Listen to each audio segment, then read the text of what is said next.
BJP ഉയർത്തുന്ന രാഷ്ട്രീയ ആദർശം ഞങ്ങളെ സംബന്ധിച്ചിടത്തോളം വർഗീയതയാണ്. മതനിരപേക്ഷതയുടെ കുടിക്കൂറ താഴെ വെച്ച് വർഗീയതയ്ക്ക് സ്വയം വിൽക്കാൻ തയ്യാറായി ഒരു UDF-കാരൻ മാറി. രാഷ്ട്രീയ ആദർശവും രാഷ്ട്രീയ തത്വസംഹിതകളും തത്വ ദർശനങ്ങളും എല്ലാം പറയുമ്പോൾ സ്വന്തം കാര്യം കൂടി ഒന്ന് നോക്കുന്നത് നല്ലതാണ്.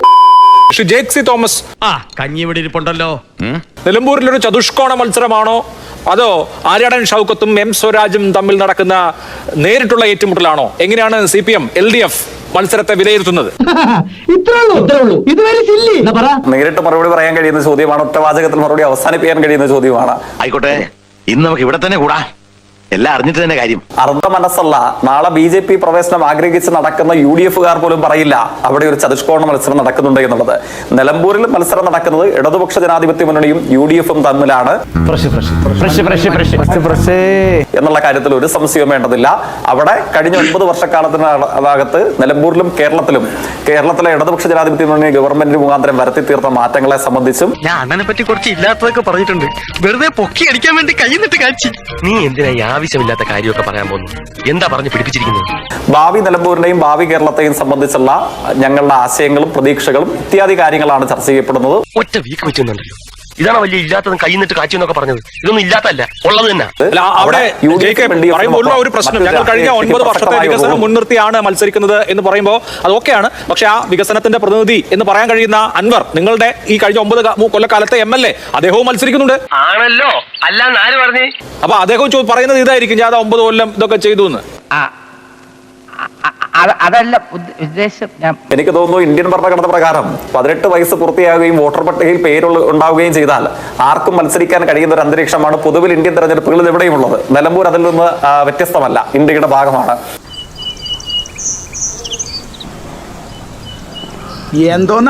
അങ്ങ് സൂചിപ്പിച്ച ചോദ്യത്തിന്റെ ഒരു വാചകത്തിൽ എനിക്ക് കറയറ്റ വിയോജിപ്പുണ്ട്. അത് മറ്റൊന്നുമല്ല, കഴിഞ്ഞ 9 വർഷക്കാലം നിലമ്പൂർ നടന്നു തീർത്ത വികസന മാറ്റങ്ങളുടെ ആകെ പ്രതിനിധി അല്ലെങ്കിൽ പ്രതീകം അവിടുത്തെ ഒരാൾ മാത്രമാണ് എന്ന നിലയിൽ പറഞ്ഞാൽ അത് കാര്യങ്ങളെ തെറ്റായി മനസ്സിലാക്കലാണ്, അല്ലെങ്കിൽ കാര്യങ്ങളോടുള്ള ഒരു തെറ്റായ അപഗ്രഥനമാണ് എന്ന് പറയേണ്ടതായിട്ട് വരും. ഞാൻ എന്തോ പറയുന്നു, ഇയാൾ എന്തോ പറയുന്നു, രണ്ടും മലയാളം അല്ലേ? 2000 കോടിയിലധികം രൂപയുടെ വികസന മാറ്റങ്ങൾക്ക് നിലമ്പൂരിൽ നാന്ദി കുറിച്ച, അതിന് നേതൃത്വം നൽകിയ, വിജയകരമായ വികസന പദ്ധതികളെ നടപ്പിൽ വരുത്തിയ കേരളത്തിലെ ഗവൺമെന്റിനെ സംബന്ധിച്ച്, ഇടതുപക്ഷ ജനാധിപത്യ മുന്നണിയെ സംബന്ധിച്ച് ഇപ്പോൾ എതിരെ മത്സരിക്കുന്ന, അങ്ങ് സൂചിപ്പിച്ച 4 സ്ഥാനാർത്ഥികൾക്കിടയിൽ ഇപ്പോൾ എതിരെ മത്സരിക്കുന്ന ഈ മുൻ MLA ഉൾപ്പെടെയുള്ള ആളുകൾ നടത്തിയ പ്രഭാഷണം നിലമ്പൂരിന്റെ വികസനത്തിൽ ഇടതുപക്ഷ ജനാധിപത്യ മുന്നണിയുടെ സംഭാവനയെ സംബന്ധിച്ചുള്ള സാക്ഷ്യപത്രമായി നമ്മളുടെ മുമ്പിലുണ്ട്. പറയുന്ന നിനക്കില്ലെങ്കിലും കേൾക്കുന്ന എനിക്കില്ലടാ ഒരു ചളുപ്പ്. ഇടതുപക്ഷം പ്ലസ് ഒരു 10000 മുതൽ 20000 വരെ അൻവറിന്റെ സ്വന്തം വോട്ടുകളും കൂടി വന്നപ്പോഴാണ് നിലമ്പൂർ ഇടതുപക്ഷത്തേക്ക് വന്നത് 3.5 പതിറ്റാണ്ടിന് ശേഷം. ആ അൻവർ മൈനസ് ആണ്, ആ അൻവർ മത്സരിക്കുന്നു. അപ്പൊ ആ അൻവർ മത്സരിക്കുമ്പോൾ കഴിഞ്ഞ തവണ നിങ്ങൾക്ക് കിട്ടിയ വോട്ട് ആണ് അൻവറിലേക്ക് പോവുക എന്നുള്ളതാണ് UDF-ന്റെ കണക്ക് കൂട്ടൽ. യുക്തിസഹമല്ലേ? അതെ, ഞാൻ അങ്ങയുടെ ചോദ്യത്തിന്റെ യുക്തിസഹമല്ലേ എന്ന ഭാഗത്തെ എടുത്തു വെച്ചുകൊണ്ട് തന്നെ മറുപടിയിലേക്ക് പ്രവേശിക്കാം. കേരളത്തിലെ UDF-ന്റെ നേതൃത്വം, എല്ലാ പേരുമല്ല, അന്തസ്സുള്ളവർ UDF-ൽ ഉണ്ടെന്ന് തന്നെയാണ്. അവരൊക്കെ ഇടതുപക്ഷ സ്ഥാനാർത്ഥിക്ക് വോട്ട് ചെയ്യാൻ ഹൃദയവിശാലത ഉണ്ടെന്ന് തന്നെയാണ്. സ്ഥാനാർത്ഥി പ്രഖ്യാപനാനന്തരം നിലമ്പൂർ റെയിൽവേ സ്റ്റേഷൻ മുതൽ കോടതിപ്പുഴ വരെ നീണ്ടു നിൽക്കുന്നതും പിന്നീട് ഇന്നത്തെ നാമനിർദ്ദേശ പത്രിക സമർപ്പിക്കുന്നതും സ്ഥാനാർത്ഥി പര്യടനവും ഒക്കെ കാണിക്കുന്നത് അന്തസ്സുള്ള UDF നേതൃത്വത്തെ തള്ളിപ്പറയാൻ ഹൃദയവിശാലതയുള്ള രാഷ്ട്രീയത്തെ സൂക്ഷിക്കുന്ന UDF പ്രവർത്തകർ നിലമ്പൂരിൽ ഉണ്ട് എന്ന് തന്നെയാണ്. കുണം പിടിക്കാത്തവനെ അല്ല, എന്റെ ചോദ്യം അതല്ല. അൻവറിനെ കൂടെ നിർത്താൻ UDF-ലെ ചില നേതാക്കൾ പരിശ്രമിച്ചു, നിങ്ങൾ അങ്ങോട്ട് ചെന്നതേ ഇല്ല, അല്ലെങ്കിൽ അങ്ങനെ ഒരു ശ്രമവും നടത്തിയിട്ടില്ല എന്നുള്ളതാണല്ലോ വാദം. ശരിയാണ്, ഇതൊന്നും ആഗ്രഹിക്കണ്ട. അൻവറിനെ കൂടെ നിർത്താൻ പരിശ്രമിച്ചത് UDF ആണ്. എന്റെ ചോദ്യം പക്ഷേ, അൻവറിന് സ്വതന്ത്രമായി സമാഹരിക്കാൻ കഴിയുന്ന വോട്ടുകൾ നിലമ്പൂർ ഉള്ളതുകൊണ്ടാണല്ലോ അൻവർ ഇടതുപക്ഷത്തിന്റെ സ്വതന്ത്രനായി ജയിച്ചത് കഴിഞ്ഞ തവണയും അതിന് മുമ്പിലത്തെ തവണയും. അങ്ങനെ അൻവർ സ്വതന്ത്രമായി സമാഹരിച്ച വോട്ടുകൾ എന്ന ആ ഭാഗം മൈനസ് ചെയ്യുമ്പോൾ ബാക്കി പൊളിറ്റിക്കൽ വോട്ടുകൾ നിങ്ങളെ സംബന്ധിച്ചുണ്ട്. അതുകൊണ്ട് അവിടെ ജയിക്കാൻ പറ്റുമോ എന്നുള്ളതാണ് ചോദ്യം. എന്നെ പരീക്ഷിക്കാനായിട്ട് ജയിക്കാൻ പറ്റുമെന്ന ആത്മവിശ്വാസം ഞങ്ങൾക്കുണ്ട് എന്നുള്ളത് കൊണ്ട് തന്നെയാണല്ലോ CPM-ന്റെ കേരളത്തിലെ ഏറ്റവും സമുജ്വലനായ ഒരു മുഖത്തെ തന്നെ അവിടെ സ്ഥാനാർത്ഥിയാക്കി. അതോടൊപ്പം തന്നെ ഈ രാഷ്ട്രീയ പാപ്പരത്വം പകൽ തള്ളിപ്പറയുകയും രാത്രി പോയി കാല് പിടിക്കുകയും ചെയ്യുന്ന കേരള രാഷ്ട്രീയ പാപ്പരത്വം UDF കാണിക്കുമ്പോൾ അതിന്റെ ഏഴയിലത്തേക്ക് ഞങ്ങളില്ല, ഞങ്ങൾ തള്ളിക്കളഞ്ഞത് തന്നെ എന്ന അന്തസ്സുള്ള നിശ്ചയദാർഢ്യമുള്ള രാഷ്ട്രീയത്തിൽ അനുകരണീയമായ മാതൃകയെന്ന് ആർക്കും സ്വീകരിക്കാനും പ്രവർത്തിക്കാനും നിർവചിക്കാനും കഴിയുന്ന ഒരു മാതൃക സ്വീകരിച്ച് അങ്ങ് സൂചിപ്പിച്ച ഈ എഫക്റ്റിന് പുറകെ ഞങ്ങൾ പോകാത്തത് ആ നിശ്ചയദാർഢ്യം, ആ ബോധ്യം ഞങ്ങൾക്കുള്ളത് കൊണ്ടാണല്ലോ. മോനെ ദാമു, നിന്റെ വെടി ഞാൻ കുറെ കേട്ടതല്ലേടാ. വന്ന് നിങ്ങൾക്ക് എന്നെ തീരെ വിശ്വാസമില്ല അല്ലയോ? ഇല്ല, നിന്നെ ഞങ്ങൾക്ക് തീരെ വിശ്വാസമില്ല. ഈ നവ കമ്മ്യൂണിസ്റ്റ് പരിവാരത്തിന്റെ പ്രതിനിധി ചില വിഷയങ്ങൾ ഞങ്ങളെക്കുറിച്ച് ഉന്നയിച്ചു. അദ്ദേഹം ഈ തികഞ്ഞ ജനാധിപത്യവാദി ആയതുകൊണ്ട് ചർച്ചയിലിരിക്കുന്നവരുടെയും മറ്റാരുടെയും പേരുകൾ പറയില്ല, എല്ലാം പ്രതിനിധികളാണ്.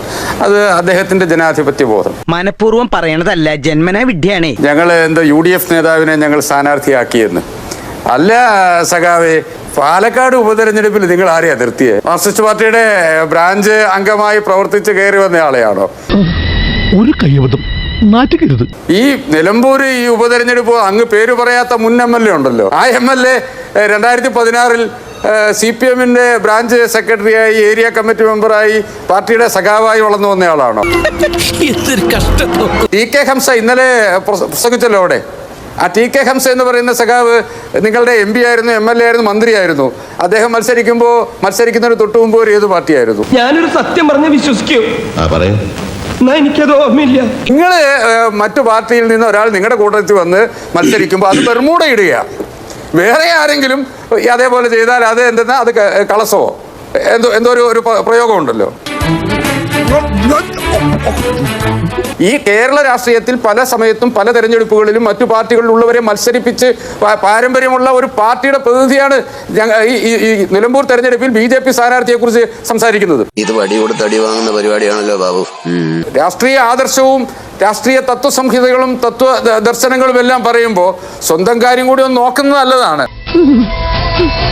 ഈ കമ്മ്യൂണിസ്റ്റ് പാർട്ടിയുടെ മൂല്യം മുഴുവൻ തകർത്തുകൊണ്ട് കേരള കോൺഗ്രസുമായും R ബാലകൃഷ്ണപിള്ളയുമായും ഒക്കെ സഖ്യം വയ്ക്കാൻ തയ്യാറാകുമ്പോൾ അധികാരത്തിന് വേണ്ടി എന്ത് വിട്ടുവീഴ്ചയും ചെയ്യാൻ തയ്യാറാകുന്ന കമ്മ്യൂണിസത്തിന്റെ അവസാനത്തെ ആണിക്കല്ലടിച്ചുകൊണ്ട് നിൽക്കുന്ന നേതാക്കന്മാരോട് ഒന്ന് പുനർവിചിന്തനം നടത്താൻ പറയുന്നത് നല്ലതായിരിക്കും. ഒരാൾ BJP-യിലേക്ക് മാറുമ്പോൾ മാത്രം അത് അപ്പാടെ മോശം, അങ്ങനെയല്ല ഞാൻ പറഞ്ഞത്. BJP ഉയർത്തുന്ന രാഷ്ട്രീയ ആദർശം ഞങ്ങളെ സംബന്ധിച്ചിടത്തോളം വർഗീയതയാണ്. മതനിരപേക്ഷതയുടെ കുടിക്കൂറ താഴെ വെച്ച് വർഗീയതയ്ക്ക് സ്വയം വിൽക്കാൻ തയ്യാറായി ഒരു UDF-കാരൻ മാറി. നിനക്കൊക്കെ 2 പോത്തിനെ മേടിച്ചിട്ട് പാടത്ത് പൂട്ടാൻ പൊക്കുറ മലമങ്കി. ആ കാഴ്ചയുടെ 1000-ാമത്തെ ആവർത്തനം നിലമ്പൂരിൽ വന്നത് വഴി BJP-ക്ക് നിലമ്പൂരിൽ ഒരു സ്ഥാനാർത്ഥി ലഭിച്ചിരിക്കുന്നു. ആ വിമർശനമാണ് ഞാൻ ഉന്നയിക്കാൻ ശ്രമിച്ചത്. അണ്ണന്റെ വേലയൊക്കെ അങ്ങ് കയ്യ് വെച്ചേക്കണ്ണ. അങ്ങയുടെ ഒരു പരാതി ഞാൻ ആരെയും വ്യക്തിപരമായി പേരെടുത്ത് പരാമർശിക്കുന്നില്ല എന്നുള്ളതാണ്. അങ്ങയോടുള്ള സത്യസന്ധമായ, അങ്ങയെ ഉൾക്കൊള്ളുന്ന എല്ലാ പ്രതിനിധികളോടുമുള്ള സത്യസന്ധമായ ബഹുമാനം കൊണ്ട് തന്നെയാണ്. ഇതെങ്ങനെ സാധിക്കുന്നു? പേരെടുത്തൊരു വിമർശനം ഉന്നയിക്കുമ്പോൾ പോലും അത് വ്യക്തിപരമായി പോകാൻ പാടില്ല. അത് നിങ്ങളുടെ രാഷ്ട്രീയത്തോടുള്ള എന്റെ വിയോജിപ്പും ആണ് അവിടെ പ്രകാശിപ്പിക്കേണ്ടത് എന്ന ഉത്തമ ബോധ്യത്തെ തുടർന്നാണ് ഞാൻ അങ്ങയുടെ ഉൾപ്പെടെയുള്ള ബഹുമാന്യനായിട്ടുള്ള ഒരാളുടെ പേരെടുത്ത് പരാമർശിക്കാൻ ശ്രമിക്കാത്തത്. എനിക്കതറിയാം, അതുകൊണ്ടാണ് ഞാൻ ഇത്രയും പറഞ്ഞത്. മനസ്സിലാക്കേണ്ടത് ഇടതുപക്ഷക്കാരെ സംബന്ധിച്ചിടത്തോളം രാഷ്ട്രീയ പ്രവർത്തനം പാർലമെന്ററി തെരഞ്ഞെടുപ്പ് വേദിയിലേക്കുള്ള ഏതെങ്കിലും വിധത്തിലുള്ള കടന്നുകൂടലല്ല, ആർട്ട് ഓഫ് ചാൻസസ് അല്ല. ലോകമെമ്പാടുമുള്ള കമ്മ്യൂണിസ്റ്റുകാരെ സംബന്ധിച്ചിടത്തോളം രാഷ്ട്രീയ പ്രവർത്തനം. ഈ ഡയലോഗ് ഞാൻ എവിടെ കേട്ടിട്ടുണ്ടല്ലോ. എന്താ തിയേറ്ററിന്റെ അടുത്താണോ വീട്? കേട്ടിട്ടുണ്ടാവും. അദ്ദേഹം പറഞ്ഞു കൂറുമാറ്റക്കാർക്ക് കാലുമാറ്റക്കാർക്ക്. അദ്ദേഹം ഉദ്ദേശിച്ചത് ആരെയാണ്? പാലക്കാട് ഇടതുപക്ഷ ജനാധിപത്യ മുന്നണിയുടെ സ്ഥാനാർത്ഥിക്ക് ഇപ്പോൾ ഗവൺമെന്റ് പദവിയോ സംബന്ധിച്ചുള്ള ഒരു ഉപദേശക പദവി കൊടുത്തിട്ടുണ്ട്. അതിനെയാണോ നിങ്ങൾ കൂറുമാറ്റക്കാർക്കുള്ള പദവി എന്ന് സൂചിപ്പിച്ചത്? ആരായിരുന്നു മുസ്ലിം ലീഗിന്റെ നേതാവ്? പാലക്കാട് ഇടതുപക്ഷത്തിന്റെ സ്ഥാനാർത്ഥി ചെറിയ ശമ്പളത്തിൽ ചെറിയ പദവിയിൽ ജോലി ചെയ്തിരുന്നയാളായിരുന്നോ? എന്നെ ഒന്ന് കൺട്രോൾ ചെയ്യാൻ ഈ വീട്ടിൽ ആരും ഇല്ലെന്ന്. എനിക്ക് എവിടെയെങ്കിലും ഒന്ന് കിടക്കണം. ഈ അവസ്ഥ വീട്ടിൽ പോവാൻ വയ്യേ.